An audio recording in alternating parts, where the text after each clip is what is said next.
Hi guys, so welcome to the Skill Builder batch again.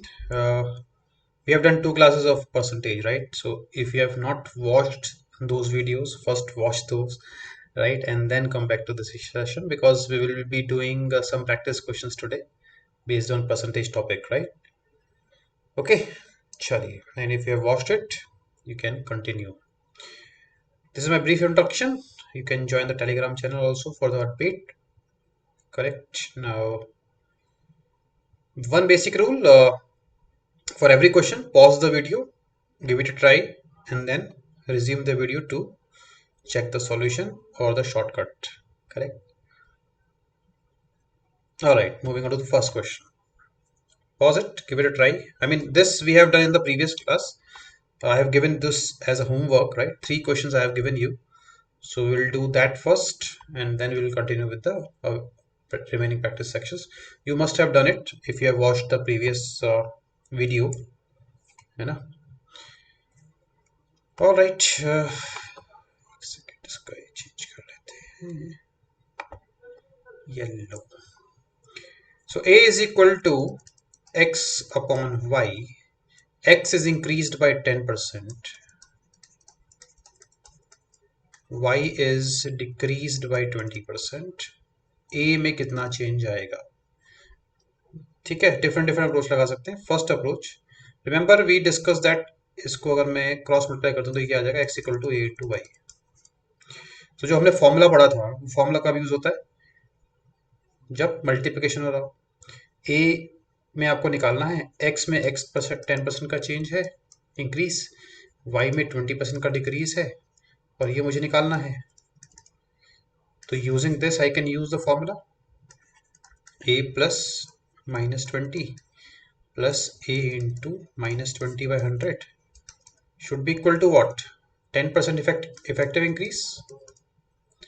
That gives you what? a जाके वहां 30 हो जाएगा, minus a/5 is equal to 30, और a आपका आ जाएगा 30 इंटू 4/5, तो 5/4 है ना.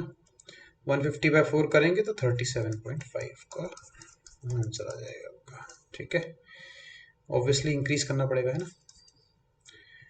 ये आपकी फर्स्ट अप्रोच हो गई, है ना. Not a good approach, I must say, है ना, बहुत कैलकुलेटिव है.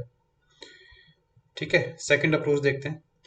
Remember we discuss the question like area is equal to length into breadth.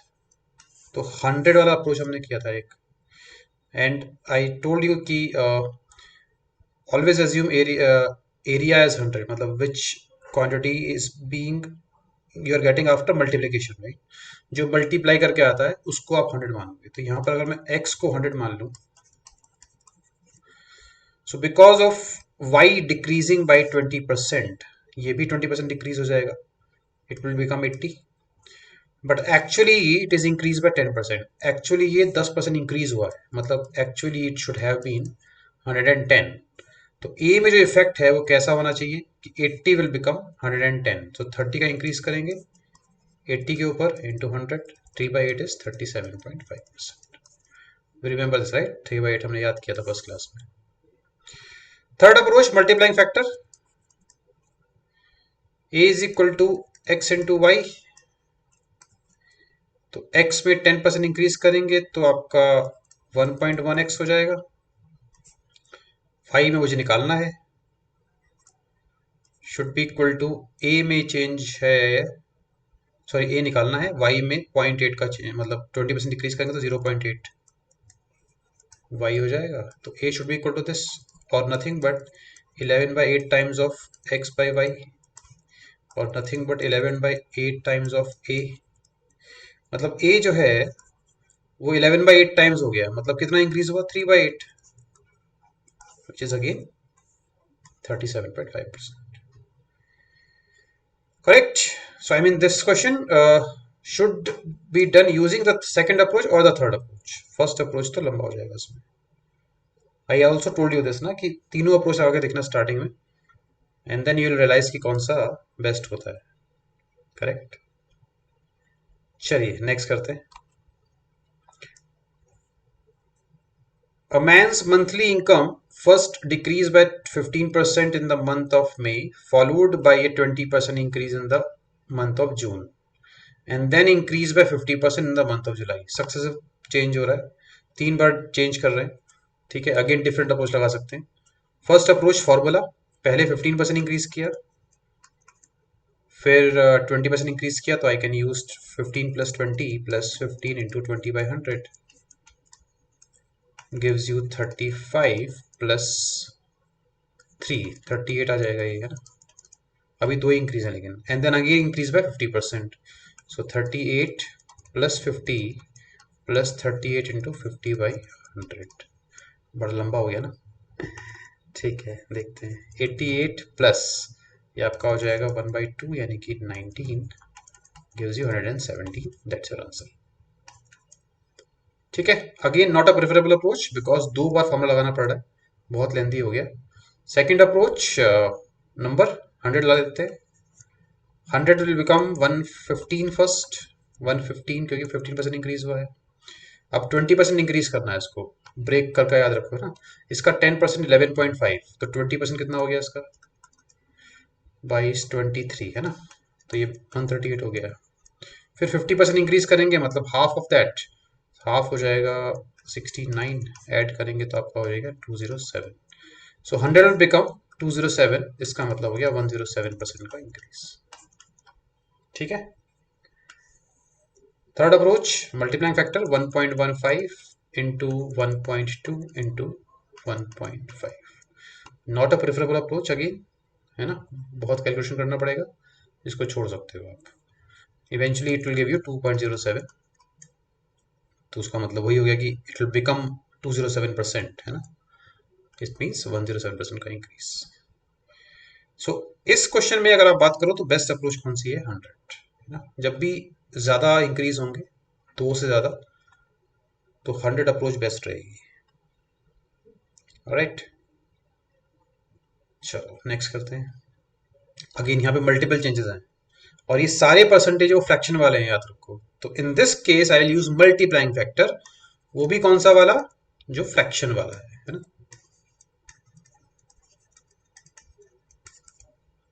Clear. चलो ये कितना है आपका 1/8, this is 1/15, this is 1/9, this is 1/7.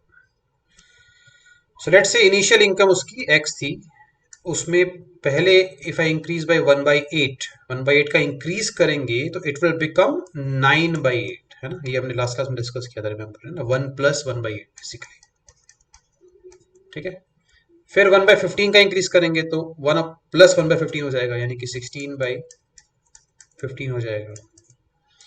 Then 1/9 का इंक्रीज करेंगे तो 1 + 1/9 यानी कि 10/9 हो गया. फिर 1/7 का मतलब 8/7 हो गया. और फाइनली ये हो गया है 3040. एक्स आपको निकालना है, कैलकुलेट कर लो. 8 से 8 गया, 9 से 9 गया, ये क्या हो गया 16/5 कहाँ से आया, 16/15, है ना. अच्छा डिक्रीज है, सॉरी, है ना. डिक्रीज है तो 14/15 हो गया. करेक्ट. 1 - 1/15, है ना. बाकी तो इंक्रीज ही है ना. हाँ ठीक है. ये इससे कट जाएगा 2, है ना. ये आ जाएगा आपका 2 and 3, तो x आपका हो जाएगा 3040 इंटू 3/4. काट पीट दो उसको, 3 इंटू दिस करोगे तो आएगा 2280, which is option A. Clear. चलो ये कैट क्वेश्चन है, कई बार आ चुका है. कैट 02 में आया था, है ना. उसके बाद भी कई बार आ चुका है. कॉन्सेप्चुअल क्वेश्चन है ना, उसी लॉजिक के ऊपर. In the end of 1998, Shepherd bought 9 dozen goats. Henceforth, every year he added P% of the goats in the beginning of the year and sold Q% of the goats at the end of the year. P और Q positive हैं. The Shepherd had 9 dozen goats at the end of year 2002. मतलब वो increase decrease कर रहा है, फिर भी final effect same है। ये क्वेश्चन वैसे ही हो गया ना कि length is increase bye 20%, breadth को कितना कम करेगी, एरिया सेम रहे। तो वही लॉजिक है यहाँ पे भी, आप देखो। तो अगर मैं वैल्यूज पे भी चेक कर लूँ, आप ये सोचो, आपको बताना है कि पी बड़ा होगा कि क्यू बड़ा होगा, राइट। तो अगर सपोज मैं किसी नंबर को 20% इंक्रीज करता हूँ, सो 100 विल बिकम 120। अब मुझे इसको वापस 100 बनाना है, तो मैं 20 डिक्रीज करूंगा 120 के ऊपर। 1/6 इज 16.6%। यहाँ से क्लियर है ना कि ये अगर पी है तो क्यू उससे छोटा ही आ रहा है, राइट। वो ऐसे भी समझ सकते हो लॉजिकली। आपका जो पी का बेस है वो 100 है, और क्यू का बेस 120 है, और आपको इफेक्ट सेम चाहिए क्योंकि यहाँ +20 क्या है, -20 क्या है। तो न्यूमरेटर तो दोनों का सेम है ना, लेकिन बेस क्योंकि बढ़ गया, इसलिए क्यू का परसेंटेज डेफिनेटली कम हो जाएगा। तो वहां से भी क्लियरिटी मिल जाएगी कि आपको पी बड़ा होना चाहिए, क्यू छोटा होना चाहिए। थर्ड लॉजिक जो हमने शॉर्टकट पढ़ा था एक, कि अगर ए अपॉन बी से इंक्रीज करते हो तो सेम इफेक्ट लाने के लिए ए अपॉन ए प्लस बी से रिड्यूस करना पड़ेगा। ये आपका पी है और ये आपका क्यू है। तो ऑब्वियस सी बात है कि ये वैल्यू इससे छोटी तो है, बिकॉज डिनोमिनेटर आपका बढ़ गया, इंक्रीज हो गया। तो डिनोमिनेटर बढ़ाएंगे तो वैल्यू कम हो जाएगी, तो पी बड़ा होगा क्यू से। ठीक है, आंसर इज सी। ओके, चलो फोर्थ क्वेश्चन। यहाँ पर वही है कि वैल्यूज इस तरह से लेनी चाहिए जिससे कैलकुलेशन आसान हो, है ना। ये ट्रिक है बेसिकली। 40.45% कितना हो गया, 45.45% का मतलब हो गया 9.09 इंटू 5, और ये आपका होता है 1/11। तो 5/11 है बेसिकली, है ना। तो it's better to assume total as 1100। तो 45% का मतलब 45.45% का मतलब 5/11 ऑफ दिस, यानी कि 500। 500 तो आपके हो गए बॉयज, रिमेनिंग 600 आपके हो गई girls. 40% of boys and 60% of girls have opted for law. Find the percentage of students who did not opted for law. Did not opt for law. तो 40% ऑप्ट करेंगे तो 60% नहीं करेंगे, 60% ऑफ गर्ल्स करेंगी तो 40% नहीं करेंगी। सीधे इस पे काउंट करो ना, ठीक है। तो 60% इसका निकालेंगे और इसका 40% निकालेंगे। ये आपका हो जाएगा 300, ये आपका हो जाएगा 240। 540 did not opted for law out of 1100 into 100 will be your answer, है ना। ये आपका आ जाएगा कितना, इस 1100 वैसे सोचो 1100 का हाफ 550 होता, ये 540 है तो थोड़ा छोटा होना चाहिए answer, has to be A. ठीक है, always look for options, shortcuts. Okay जी, चलो नेक्स्ट करते हैं। A student scored 40% of maximum marks in an exam and failed by 20 marks। एक बंदे को 40% मार्क्स मिले और वो 20 मार्क्स से फेल है। Another student who got 10% more than the student, इस स्टूडेंट से 10% ज्यादा मिला, इससे 10% एक्स्ट्रा करेंगे तो कितना हो जाएगा, 10% 44% मिला होगा उसको, और उसको एग्जैक्टली पास मार्क्स मिले, है ना। तो उसको 20 मार्क्स एक्स्ट्रा मिले होंगे इसका मतलब। तो ये जो 4% का गैप है यही तो 20 के बराबर है। तो किसका 4% 20 होता है, 500 का। 5 × 4 = 20, है ना। वैसे भी सोचो, क्वेश्चन अभी इजी कर रहे हैं, राइट। हम ये फंडामेंटल क्लियर करना जरूरी है, और ऐसे क्वेश्चन भी आ जाते हैं, कोई बड़ी बात नहीं। जेड का पेपर अगर आपने देखा हो इस साल का, पहला ही क्वेश्चन काफी आसान था, प्रॉफिट लॉस के ऊपर था, बट इट्स वेरी इजी। तो ऐसा नहीं है कि इजी क्वेश्चन नहीं आते हैं, राइट। चलिए नेक्स्ट करते हैं।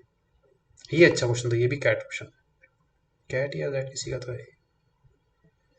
A person traveling at 70 km/h uses 30% more diesel to travel at a certain distance than it does when it travels at 50 km/h। जब वो 50 km/h पे जाता है तो कुछ x लीटर डीजल कंज्यूम करता है, मान लो, है ना, टू कवर सर्टेन डिस्टेंस। जब 70 की स्पीड पे जाएगा तो 30% ज़्यादा डीजल का कंज्यूम करेगा, यानी कि 1.3x करेगा, है ना, litres. A truck can travel 19.5 kilometre per litre at 50 kilometre per hour. 50 kilometre per hour पे 19.5 किलोमीटर पर लीटर चलता है, 1 लीटर में इतना जाता है, ठीक है। तो 70 के स्पीड पे कितना जाएगा। अब इसमें गलती क्या होती है कि हम इसको 30% इंक्रीज कर देते हैं, विच इज रॉन्ग, क्योंकि ये क्या है, ये किलोमीटर पर लीटर है, और यहाँ पे क्या बात हुई थी, diesel to cover certain distance, litre per kilometre की बात हो रही है यहाँ पे, है ना। ये एक्स लीटर पर किलोमीटर मान सकते हो आप, राइट। तो ये 30% इंक्रीज हो रहा है, ये तो उल्टा है ना। तो 1 लीटर में 19.5 किलोमीटर जाते हो, इसका मतलब 1 किलोमीटर जाने में 1/19.5 लीटर पेट्रोल लगता होगा। इसको मुझे 30% इंक्रीज करना है, तो वो आपको 70 का स्पीड मिल जाएगा। तो बेसिकली 1/19.5, 30% इंक्रीज का मतलब 13/10, 13 से काट सकते हैं इसको, कितना आ गया, 1/15। क्या है ये, लीटर पर किलोमीटर, ठीक है। 1 किलोमीटर जाने में इतना लीटर लगता है, इसका मतलब 1 लीटर में 15 किलोमीटर जाओगे, तो 10 लीटर में 150 किलोमीटर जाओगे। क्लियर। चलो, ट्रिकी क्वेश्चन था ये, है ना, कंफ्यूजिंग भी था। चलते हैं आगे, सिक्स्थ। नंबर ऑफ, ये अच्छा क्वेश्चन है ना, based on numbers also. Number of students present in a class is m, and out of those m students 22.1875% are stupid. Number of stupids in the class is n, find the minimum value of m plus n.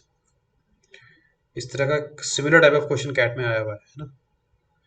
अब इसमें यह ध्यान दो कि percentage का basics पे ध्यान दो। 22.1875% का मतलब क्या होता है, 6.25% होता है 1/16, है ना, ये हमने याद किया था। इसको इंटू 3 कर दो अगर, तो 18.75% हो जाएगा 3/16।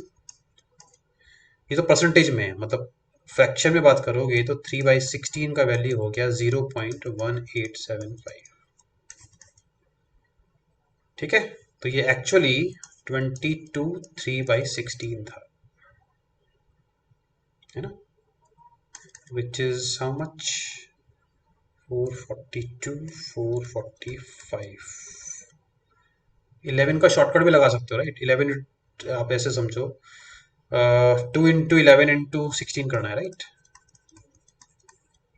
तो 32 हो गया, उसमें 11 का शॉर्टकट लगाओ, 2 इधर 3 इधर, बीच में दोनों का सम 5, 352। हाँ अच्छा, मैं ही गलत लिख रहा हूँ, 352 प्लस 3, 355/16, है ना। और ये तो फ्रैक्शन है, तो परसेंटेज में डबल जीरो वाला जाएगा नीचे, correct. This gives you what, 5 से कट जाएगा 71, 320, मतलब ये आपका आ गया, सिंपलेस्ट वैल्यू आ गई है। तो एक तरह से वो ये बोल रहा है कि 71/320 ऑफ m आर स्टूपिड, मतलब n की वैल्यू, है ना। अब मिनिमम कब होगा, जब अब इसमें number of people has to be integer, तो ये 300 का मल्टीपल तो होना ही चाहिए। तो m की कम से कम वैल्यू आप क्या ले सकते हो, 320, और जब आप m को 320 लोगे तो n कितना आ जाएगा, 71, ठीक है। Minimum value of m plus n निकालना है, इसको ऐड करो, 391 will be your answer. Maximum तो कुछ भी हो सकता है, any multiple of that. Okay जी, चलो 7 क्वेश्चन हो गए, 8th पे आते हैं। इसमें मल्टीपल अप्रोच लगा सकते हैं, राइट, कॉन्सेप्ट क्लियर होगा देखो इससे। price of chocolate decreased by 30%, and Fatima can buy 15 chocolates more for the same amount of money. Find the number of chocolates she can buy at the original price. First approach, मान लो price पे अगर हम बात करें देखो shortcut कौन सा बात करेंगे, पहले सारे अप्रोच पढ़ लेते हैं। प्राइस मान लो पहले था x रुपीस पर चॉकलेट, और बाद में आपका हो गया 30% डिक्रीज करोगे तो 0.x रुपीस पर चॉकलेट हो गया, और अब वो 15 चॉकलेट एक्स्ट्रा ले सकती है ना, सेम अमाउंट ऑफ मनी में। मान लो मनी m थी, तो पहले आ रहा था m अपॉन x चॉकलेट आ रही थी, अभी m अपॉन 0.7x आ रही है। इनका डिफरेंस कितना है 15, m/x कॉमन ले लो, बचेगा आपका 10/7 माइनस 1, m/x आ जाएगा, ये आपका हो गया 3/7, तो 35। वही आपको निकालना है, पहले कितनी चॉकलेट ले पा रहे थे 35, राइट। ये तो होगी first approach. Second approach, price अगर 30% बढ़ गया,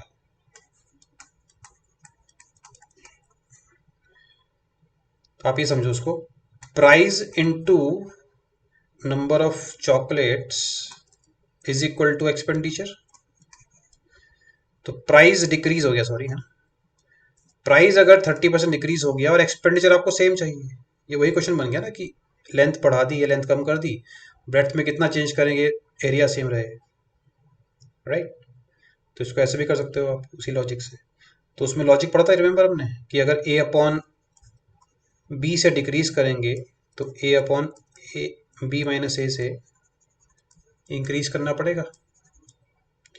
तो 3/10 से डिक्रीज किया तो 3/7 से इंक्रीज करेंगे, तो ये जो 15 इंक्रीज हुआ है दैट इज 3/7 के बराबर है। 3/7 ऑफ ओरिजिनल, यहाँ पे ए लेता हूँ, original number of chocolate should be equal to 15 और a should be equal to 35, और इसमें से काफी काम आप मेंटली कर सकते हो, करेक्ट। थर्ड अप्रोच, लॉजिक लगाते हैं। मान लो 100 रुपए एक्सपेंडिचर था मेरा, 30% चॉकलेट का प्राइस कम हो गया तो 30 रुपीज कम लगेंगे ना अब, करेक्ट। ऐसे समझो आपके पेरेंट्स ने आपको 100 रुपए दिए कि जाओ चॉकलेट लेकर आओ, करेक्ट। आपको पता है 100 रुपए में इतनी चॉकलेट आती है जितनी मेरे को चाहिए, है ना, जितनी मैं पहले लेके आता था, करेक्ट। आप शॉपकीपर के पास गए, उसने बोला भाई प्राइस तो कम हो गया, तो वो आपसे कितने रुपए मांगेगा? अगर प्राइस 30% कम हो गया है तो वो आपसे बोलेगा 70 रुपए दो, 100 रुपए चाहिए ही नहीं मेरे को। आपके मन में लालच आ गया, आपने बोला नहीं चॉकलेट पैसे तो मैं पूरे खर्च करूंगा, तो और चॉकलेट दे दो मुझे। तो उसने ठीक है कि 30 रुपए की और चॉकलेट ले जाओ, और 30 रुपए की उसने कितनी चॉकलेट दी 15, तो एक चॉकलेट कितने रुपए की? 2 रुपए की। ये नया प्राइस है लेकिन, राइट। तो 2 रुपए की अगर एक चॉकलेट है तो आपने कितने लिए होंगे? 50 अभी, नाउ, है ना, जिसमें से 15 आपकी ऑलरेडी एक्स्ट्रा है। तो पहले कितने लेके आते होंगे? 35। You get it? 100 रुपीज जो प्राइस था आपने एज्यूम कर लिया उसको, प्राइस अगर 30% कम हो जाएगा तो 30 रुपीज कम देने पड़ेंगे आप उसको, लेकिन आप उसको कम नहीं दे रहे हो, है ना, तो वो आपको 15 चॉकलेट और दे रहा है, 30 रुपए में 15 चॉकलेट और मिली, तो यानी कि करंट प्राइस के हिसाब से आपको 2 रुपीज पर चॉकलेट पड़ रही है।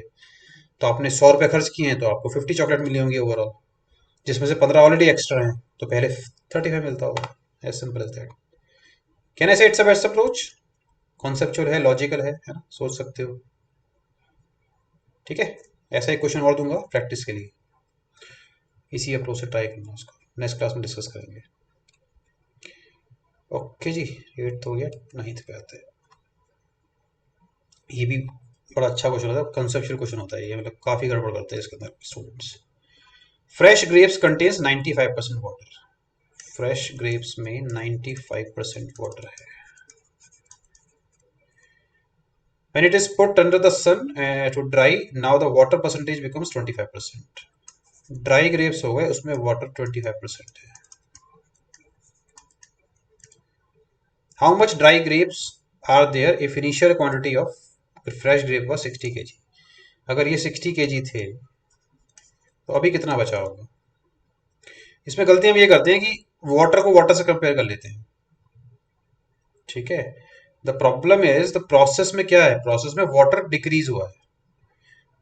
Always consider that part which is not changing in the process, जो प्रोसेस में चेंज नहीं हो रहा है, जिसका वेट सेम है. इस पूरे प्रोसेस में जो पल्प है वो तो सेम रहेगा, क्योंकि वाटर ड्राई हुआ, ड्राई होने से वाटर निकल गया, पल्प थोड़े निकल जाएगा. तो कंसिडर ऑन पल्प. पहले कितना पल्प था, 95% अगर वाटर है तो 5% पल्प है, और अभी 75% पल्प है. दिस शुड बी इक्वल, तो 5% of 60 should be equal to 75% of x, जो अभी निकालना है मुझे. तो उसके बाद तो सिंपल है आपका, ये आपका हो गया 3/4 of x is equal to 3. तो x कितना हो गया 4. केवल 4 kg बचा होगा. ठीक है. काफी स्टैंडर्ड क्वेश्चन है. ऐसे केसेस में हमेशा उस पर ध्यान रखना जो चेंज नहीं हो रहा है, इसको इक्वेट करना है आपको. डन. चलो 9th हो गया, 10th करते हैं. In a village, population of food grains increased by 40%, per capita production of foods increased by 27%. Population कितना इंक्रीज हुआ. ठीक है, वही लॉजिक लगाते हैं मल्टीप्लिकेशन वाला. So per capita food grain, per capita food को नंबर ऑफ पॉपुलेशन यानी कि नंबर ऑफ पीपल से मल्टीप्लाई करोगे तभी तो टोटल कंजम्पशन आएगा ना, प्रोडक्शन. तो ये आपका 40% इंक्रीज हुआ है, पर कैपिटा 27% इंक्रीज हुआ है, पॉपुलेशन आपको निकालना है. सेम लॉजिक, वो फॉर्मूला लगा लो या मल्टीप्लाई फैक्टर लगा लो, बात एक ही है ना. नियरेस्ट टू पूछ रहा है, इसका मतलब आंसर एग्जैक्ट नहीं आ रहा होगा. अगर अब देखो शॉर्टकट में बात करते हैं, 27 plus x plus 27 into x by 100 should be equal to 40 ना. तो ऑप्शन से चल लेते हैं, क्या दिक्कत है. राइट. 13 तो पक्का आंसर नहीं है, क्योंकि 13 ऐड करूंगा तो वैसे 40 बन जाएगा, और इसकी वजह से और इंक्रीज हो जाएगा, और उससे बड़ा भी आंसर नहीं हो सकता. तो आंसर या तो 10 है या 7 है. 10 चेक कर लो. अगर 10 लेता हूँ उसको तो 27 प्लस 10 प्लस 27 इंटू 10/100 करूंगा, तो ये आपका आ जाएगा 37 प्लस 2.7, अप्रोक्सीमेटली 40 है ये आपका. तो आंसर पक्का यही होगा, इससे तो और कम मिलेगा, तो ये वैसे भी आउट है. ठीक है.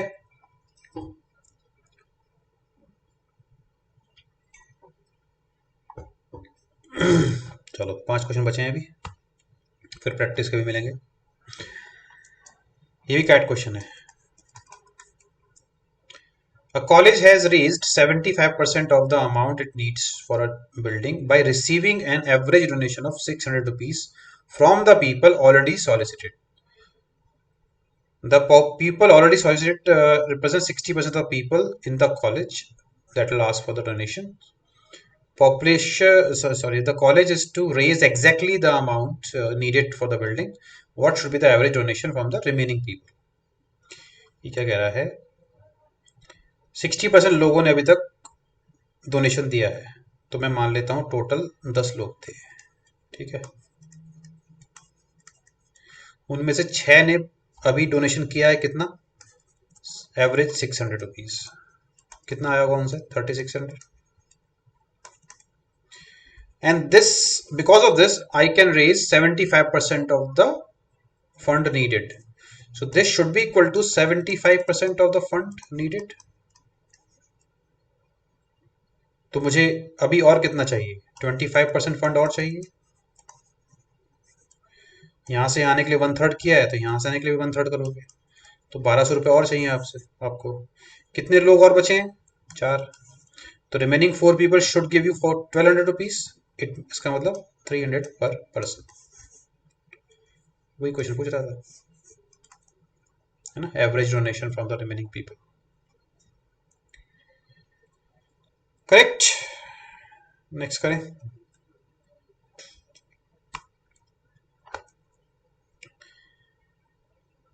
In view of the present global financial crisis, the finance minister decided to slash the excise duties to boost demand and propel economic growth. The excise duty on cement was reduced by 30%. Excise duty 30% कम कर दिया.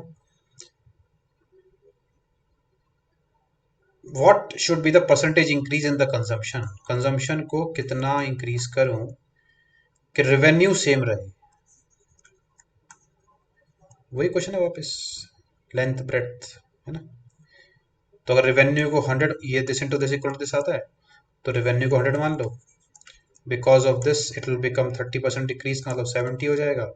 वापस 100 करना है तो 30 increase करोगे 7 के ऊपर, 3/7 14.28 का ट्रिपल करोगे तो 42 पॉइंट।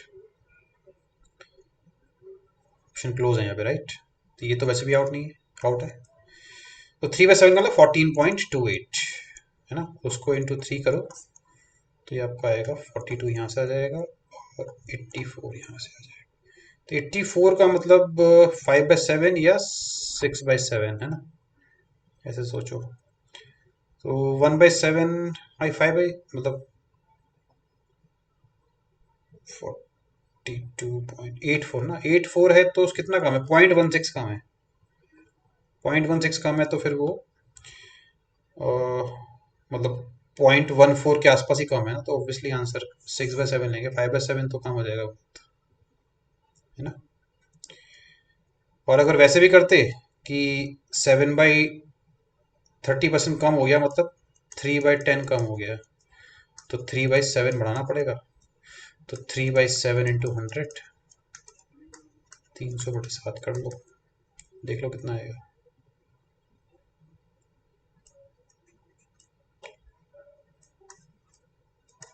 पक्का हो जाएगा, ठीक है। ओके जी, 1/7 कम है ना, तो 0.14 के आसपास कम होना चाहिए, उतना ही है। 5/7 लोगों तो 2/7 यानी 28% कम करोगे, 28 में तो तुम काफी नीचे आ जाओगे 84 से। चलो नेक्स्ट करते हैं। Ravi invests 50% of his monthly savings in fixed deposit. 30% of the rest is invested in stocks and the remaining goes to saving bank account, और saving bank account में इतना गया है तो उसका इनिशियल सेविंग कितना। इससे मैं एक कॉन्सेप्ट आना चाह रहा हूँ, जब भी ये रेस्ट, अभी तो ये सिंपल क्वेश्चन है, 2 ही बार किया है उसने, बट रेस्ट रेस्ट की बात चल रही है। मान लो वो कहता है कि 30% कहीं और खर्च कर दिया, रिमेनिंग का 20% कहीं और खर्च कर दिया, फिर रिमेनिंग का 20% कहीं और खर्च कर दिया और फाइनली इतना बचा। ऐसे केसेस में हमेशा चेन रूल लगाना, एक स्टेप में आंसर निकालना है, फालतू की चीजें नहीं करनी। हमेशा आप रिमेनिंग पे ध्यान दो। 50% अगर फिक्स डिपॉजिट में चला गया तो रिमेनिंग कितना है, 50%। उसका 30% चला गया स्टॉक्स में, तो 30% चला गया तो बचा कितना, 70%। तो एक्चुअली इन दोनों प्रोसेस के बाद 50% ऑफ 70% ऑफ एक्स बचा शुड बी इक्वल टू 595000, है ना, और आपको एक्स निकालना है, ठीक है। तो ये आपका हो गया 1/2 into 7/10 into x is equal to 595000। 7 से काट दो इसको, 8500 इंटू 20 करोगे 17,000 आ जाएगा, ठीक है। इसी लॉजिक को एक्सटेंड करते हैं। मान लो वो कहता कि 20% खर्च कर दिया, फिर रिमेनिंग का 50% और खर्च कर दिया, फिर रिमेनिंग का 30% और खर्च कर दिया, फिर रिमेनिंग का 10% और खर्च कर दिया और फाइनली इतना बचा। तब हम क्या करें, 80% off 50% off 70% off 90% off x should be equal to जो गिवन है आपको, ठीक है। एक स्टेप में आंसर आएगा, बट इसमें ध्यान रखना ये रेस्ट रेस्ट है। अगर रेस्ट नहीं है तो फिर सिंपली प्लस करूंगा, अगर यहाँ पे रेस्ट नहीं होता कि 50% चला गया वहां पे, 30% चला गया वहां पे, तो आप सीधे 80% कर देते। बट यहाँ पे रेस्ट है, इसलिए ऐसे करना पड़ेगा। ठीक है। और ये भी हो सकता है किसी ने सॉल्व करते हुए गलती कर दी हो कि 80% निकाल दिया हो। तभी मैंने इसको टीटा दिया था। चलें। ओके, अब 3 इंक्रीजेस वाले केस में ऐसे भी आ जाते हैं ना, ये काफी यूज हो जाता है इस तरह। Radius of circular cone is increased by 10%, height is increased by 20%, find the percentage change in the volume। फॉर्मूले पे ध्यान दो, r का स्क्वायर होता है और h आता है सिंपल। तो बिकॉज ऑफ 10% इंक्रीज, r दो r है एक्चुअली, ये आपका r इंटू h है ना, 3 मल्टीप्लीकेशन हो गई। ये भी 10% से बढ़ रहा है, ये भी 10% से बढ़ रहा है और ये 20% से बढ़ रहा है। तो या तो आप फॉर्मूला 2 बार यूज करो, करेक्ट, कि 10 प्लस 10 प्लस 10 इंटू 10/100 से आपका 21% आ जाएगा। फिर 21 और 20 को लेके देख लो, 21 प्लस 20 प्लस 21 इंटू 20/100, तो ये आपका हो जाएगा 41 प्लस 4.2, तो 45.2। ठीक है। सेकेंड अप्रोच, वॉल्यूम को मान लो 100, पहले 10% इंक्रीज करो, 110 हो गया। फिर 10% और इंक्रीज करो, 121 हो गया। फिर 20% इंक्रीज करो, 20% इसका हो जाएगा 24.2, 145.2 हो गया। तो कितना इंक्रीज हुआ, 45.2। और you can use multiple factor also, 1.1 into 1.1 into 1.2, but not a preferable approach, है ना। बेस्ट अप्रोच कौन सी है इसमें, ये वाली। मैंने पहले बताया था कि 3 बार इंक्रीज या ज़्यादा बार करो तो हमेशा 100 वाला बेटर है। और अगर वैल्यूज इस तरह की हैं कि जो फ्रैक्शन के रेसिप्रोकल वगैरह आपने याद किए हुए, देन मल्टीपल फैक्टर का रेसिप्रोकल जो फ्रैक्शन वाला है ना, 9/8 जो हमने पहले किया था टाइप्स, है ना, बेस्ट वो रहेगा। चलो इसी के ऊपर एक और क्वेश्चन करते हैं, थोड़ा सा चेंज करके। हाइट 19% डिक्रीज हो गई, आर स्क्वायर एच, ये 19% कम हो गया, और रेडियस कितना करूं जिससे वॉल्यूम सेम रहे। इस केस में बोलूंगा कि मल्टीपल फैक्टर बेस्ट है, क्योंकि अभी आर का स्क्वायर है, मुझे पता नहीं क्या हो रहा है उसका। तो मान लो आर का मल्टीपल फैक्टर ए था, तो उसका इफेक्ट 2 बार आया होगा, ए इंटू 19% कम करोगे तो 81% रह जाएगा। मतलब 81/100 should be equal to 1, same मतलब 1, ये हमने डिस्कस किया था लास्ट क्लास में। उससे ए स्क्वायर कितना आ गया, 100/81, और ये आपका कितना आ गया, 10/9। 10/9 का मतलब 1/9 का इंक्रीज, तो रेडियस को 1/9 इंक्रीज करना है, मतलब 11.11% इंक्रीज करना है। इसको किसी और अप्रोच से करोगे तो लंबा ही होगा, क्योंकि आर का स्क्वायर हो रहा है। फॉर्मूले से जाओगे तो क्वाड्रेटिक इक्वेशन बन जाएगी और फंसोगे, है ना। आर स्क्वायर गिवन होता है और एच निकालना तो फिर भी शायद आसानी से हो जाता है ना 100 वाले लॉजिक से, बट अभी तो बेस्ट अप्रोच हमारी मल्टीप्लाइंग फैक्टर है। क्लियर है। चलो 15 क्वेश्चन कर लिए हमने, 4 क्वेश्चन दे रहा हूँ होमवर्क, अच्छे क्वेश्चन भी है इसके अंदर कुछ, give it a try, right. Okay, इसको डिस्कस करेंगे नेक्स्ट क्लास में। ऑलराइट जी, चलो बाय बाय, नेक्स्ट क्लास में मिलते हैं।